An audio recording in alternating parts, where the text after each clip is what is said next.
Baik, banyak senyum hilanglah sayu. Lebih-lebih lagi apabila bersama dengan Siti Mariam Mas Ayu. Amboi. Assalamualaikum Siti Mariam. Selamat pagi.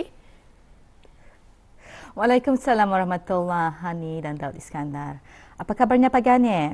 Syukur Alhamdulillah. Alhamdulillah sehat walafiat kami di sini. Terima kasih kerana sudi bertanyakan kabar kami ya.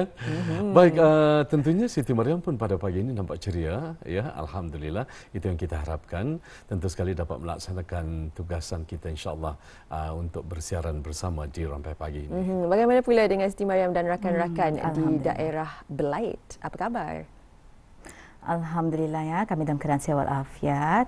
Begitu juga dengan rakan-rakan setugas dan juga penerbit-penerbit, kru-kru yang bertugas di radio television station daerah Belait. Dan seperti yang Daud Iskandar katakan tadi, saya kelihatan ceria. Bukan apa, jarang sekali kan bersemuka dengan Abang Daud Iskandar di Rampai Pagi di hari Jumaat. Aduh. Ya jarang sekali kita berkesempatan untuk bersiaran bersama kerana julung-julung kalinya saya bertugas Tepat pada hari sekali. Jumaat dan juga Ahad ya. Kadang-kadang sajalah ya. Jadi mungkin ada pertanyaan. Kadang-kadang, ya. Tadi Hani pun menahan rasa untuk menanyakan ataupun bertanyakan sesuatu. Apa ni? Ya, itu sebenarnya Siti Mariam dan saya selalu sering bertemu. Ya. Yalah, dengan Daud Iskandar jarang-jarang sekali. Jarang sekali. Tapi mengenai dengan topik kita ni Siti Mariam, pada esok hari kita akan sama-sama menyambut sambutan Isra' Mi'raj. Jadi cara untuk kita ni mendalaminya dan juga menghayati sambutan ini pastinya ingin mengetahui mengenai dengan iktibar peristiwa ini. Jadi mungkin Siti Mariam boleh mengongsikan. Ya, Hani dan Daud Iskandar ya, dengan adanya peristiwa Isra' dan Mi'raj ya, kita ni haruslah mengambil iktibar akan kepentingan menunaikan solat fardu 5 waktu. Dengan adanya peristiwa Isra' Mi'raj ya, telah menunjukkan keistimewaan dan kelebihan solat fardu 5 waktu.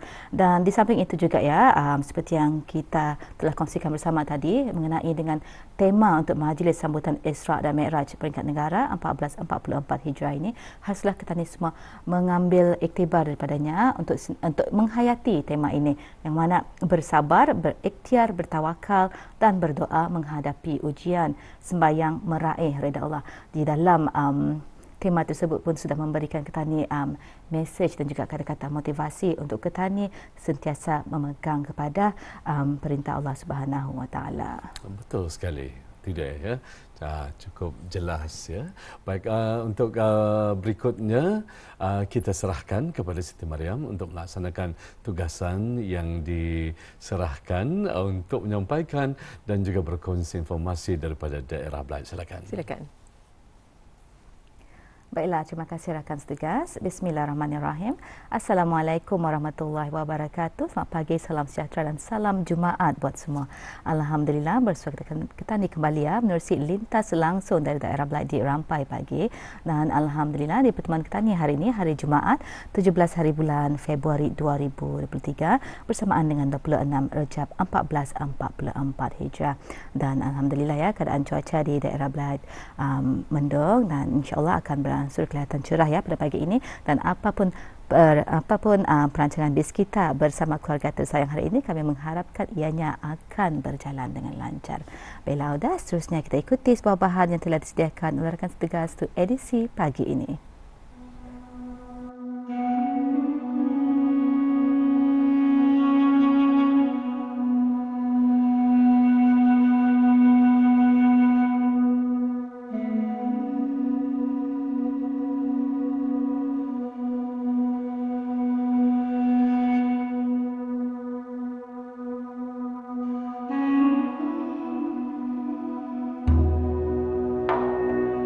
Sebagaimana asrat dan visi ke bawah Duli Yang Maha Mulia Paduka Seri Baginda Sultan dan Yang di-Pertuan Negara Brunei Darussalam mahu mewujudkan sebuah negara yang aman sejahtera di bawah keredaan Allah Subhanahu Wa Taala seperti yang disebut dalam Al-Quran surah Sabah ayat 15, iaitu yakni negerimu adalah negeri yang baik dan yakni Tuhanmu adalah Tuhan yang Maha Pengampun.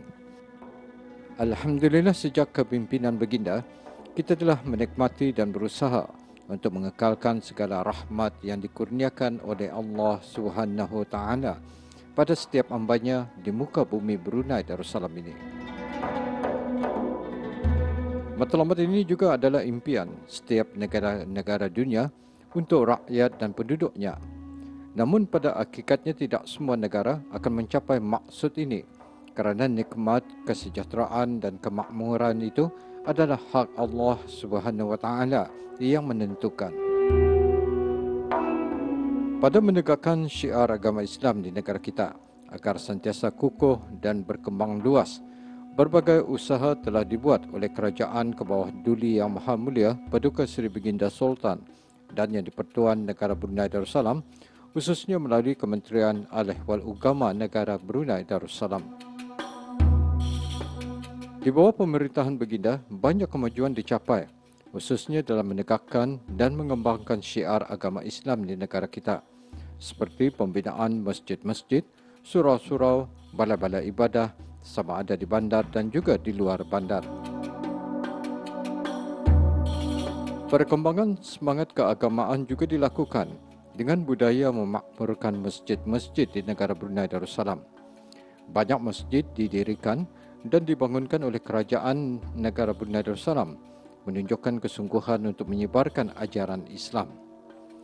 Masjid merupakan satu institusi yang ulung dalam Islam kerana ia merupakan pusat ibadah, pusat muamalah, pusat penyebaran Islam, pusat pemerintahan, gedung ilmu pengetahuan, azanah hikmat, pusat pembentukan akhlak dan juga pusat di mana dapat mendatangkan manfaat kepada masyarakat Islam.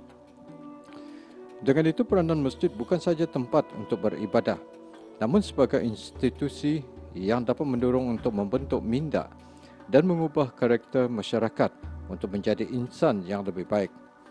Dengan kewujudan masjid ini telah menjadi syiar Islam dan memberi semangat spiritual kepada masyarakat Islam di negara Brunei Darussalam, di samping juga memberi kesan yang baik bagi keharmonian dan keselamatan negara Brunei Darussalam.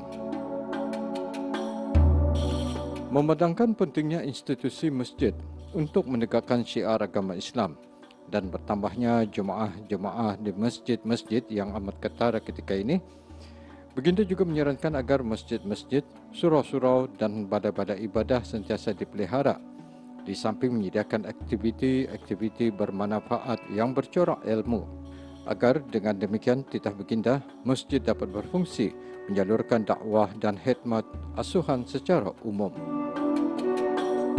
Di bawah pemerintahan Baginda, negara Brunei Darussalam telah terkenal sebagai sebuah negara yang kuat mengamalkan dan menitik beratkan ajaran-ajaran Islam, sama ada di dalam tadbiran kerajaan maupun dalam kehidupan seharian rakyat dan penduduknya. Baginda sendiri pernah mengingatkan rakyat dan penduduk negara Brunei Darussalam agar perlunya sentiasa mengikut lunas-lunas yang termaktub di dalam perlembagaan negara Brunei Darussalam, iaitu agama Islam sebagai agama resmi negara, iaitu lunas Islam yang berlandaskan kepada mazhab ahli sunnah wal jamaah. Baginda juga mengingatkan umat Islam di negara ini supaya sentiasa mengingati Allah sebagai tanda kesyukuran ke atas kenikmatannya yang telah dilimpahkan kurnianya selama ini. Dengan menjadikan Brunei Darussalam sebagai negara zikir, maka kita sekaligus akan mewujudkan satu kehidupan dalam sebuah negara yang diimpikan, iaitu baldatun tayyibatun wa rabbun ghafur, demi mengukuhkan lagi ketakwaan dan keimanan pada Allah Subhanahu wa taala.